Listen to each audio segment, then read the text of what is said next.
Salam hörmətli izləyicilər, həftəlik gömrük xəbərləri ilə qarşınızdayıq. Dövlət Gömrük Komitəsində 2025-ci ilin 9 ayının yekunlarına həsr olunan müşavirə keçirilir.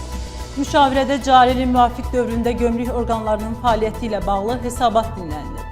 Dövlət Gömrük Komitəsinin sədri, Gömrük Xidməti General-Leytenantı Şahin Bağırov çıxış edərək, gömrük əməliyyatlarının rəsmiləşdirilmə, sərhəd keçmə proseslərinin sürətləndirilməsi, xidmət səviyyəsinin, şəffaflığın, sahibkar və vətəndaş məmnuniyyətinin daha da artırılması ilə bağlı tapşırıq və tövsiyələrini verib.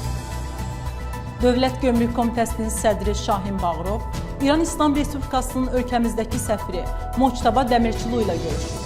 Görüşdə iki ölkənin gömrük xidmətləri arasındakı münasibətlərdən, iqtisadi əlaqələrin gücləndirilməsi, qarşılıqlı ticarət dövriyyəsinin artırılmasında gömrük orqanlarının rolundan bəhs edilib.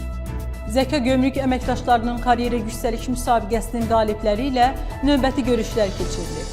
Dövlət Gömrük Komitəsinin sədrinin müavini Güloğlan Muradlı müsabiqənin əhəmiyyətindən, gömrük əməkdaşlarının karyera yüksəlişindəki rolundan bəhs edib. Türkiyə Respublikası Ticarət Nazirliyinin Gömrük Mühafizə Baş İdarəsinin rəisi Rəcəb Qoşarın rəhbərlik etdiyi nümayəndə heyəti Dövlət Gömrük Komitəsində olub və bir sıra görüşlər keçirilib. Gömrük hüquq pozmaları ilə mübarizə sahəsində əməkdaşlığın perspektivlərinin müzakirə olunduğu görüşlərdə hər iki ölkənin gömrük orqanlarının bu istiqamətdə fəaliyyətləri ilə bağlı təqdimatlar nümayiş etdirilir.